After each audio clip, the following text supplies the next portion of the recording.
I got chatting the other day to a fellow window cleaner in Blackpool.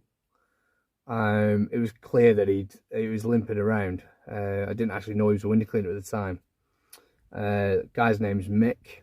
He's 64 years old, and he's limping around. He's got scars up his leg. It's apparent that he's obviously had operation and all this sort of stuff. He has he's had a new knee and all that sort of good stuff.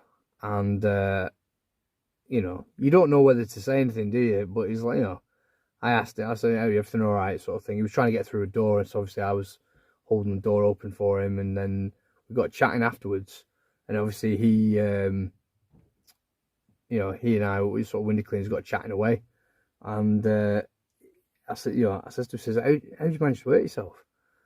And he says that he's fallen from the third floor.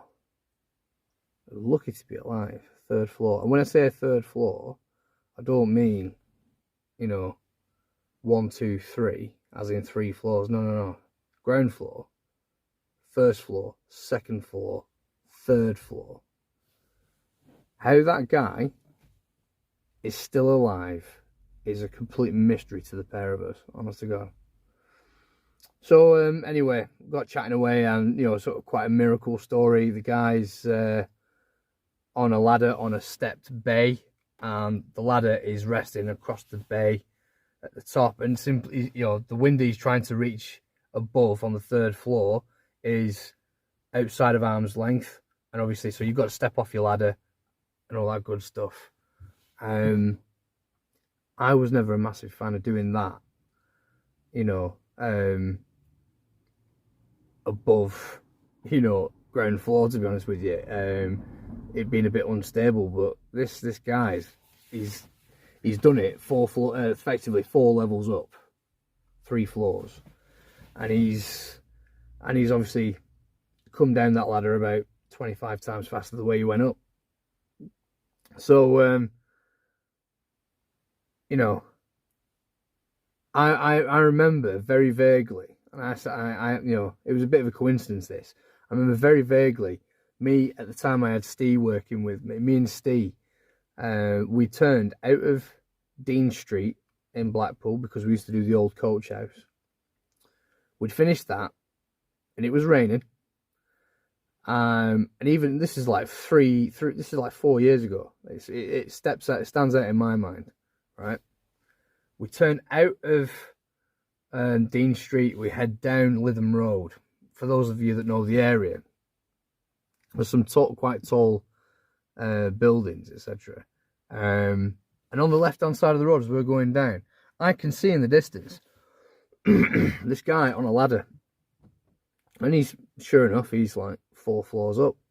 Well, it's 3 floors. He's 3 floors up, 4 stories up, sort of thing. I'm like, you're mental. Absolutely mental. And I said to Steve, I was just like, that is insane. The guy is crazy. Unbeknownst to me, it was the guy I was chatting to. Now, listen, I know about struggling for money. I know about desperation. I know about, doing things that perhaps you shouldn't do because you absolutely need to pay the bills. You absolutely need to put food on the table. You absolutely cannot go home empty-handed. I completely understand that. And it's very easy for me, as someone who has a business that, is growing, that is not, we're not desperate. You know what I mean? We're not sort of saying yes to these kinds of jobs. It's very easy for me to turn around and say, "Oh, you never get me doing that." I understand the mentality. I understand people being desperate enough to do that kind of work. But when you find out that he was charging £20 to do the front of a property, 20 quid. You know what I mean? And you look at the state of him. I've not filmed the guy. I don't think I don't want to rub his misery in it, but to be honest with you. But if you'd seen the guy like I have, limping around, unable to bend his leg, because here's the thing: when he fell, he broke his tibia and his fibia in 2 places. I know from family members who've worked in the NHS and through sort of certain experiences in very sandy environments, people that break their tibia and fibia with multiple breaks are lucky if they don't have their leg amputated. So the fact that this guy had his leg, you know, and it wasn't taken off completely, you know, that's unbelievable, you know. But I wanted to do this video and talk to you guys about risk versus reward. We all take on jobs that maybe we shouldn't do, or jobs that we should do, but we underprice drastically for it. I can honestly say that, you know, I would never take on that, you know, now I would never take on that kind of work where someone says, yeah, there's 20 quid, go and clean them windows. Traditional. Nothing against traditional guys, you know, traditional window cleaners. You know, kudos to you guys, you know, for slugging it out and sticking to, you know, if you like your craft, happy days, no dramas with that at all.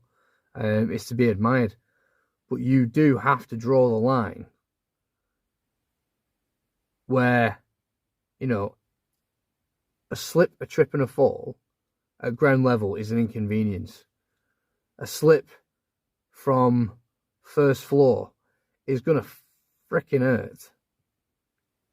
You know, a slip from 2 to 3 floors, you're talking serious injury, you know, stroke death. You know what I mean? Are you really prepared to risk yourself for 20 quid? You know, crackers.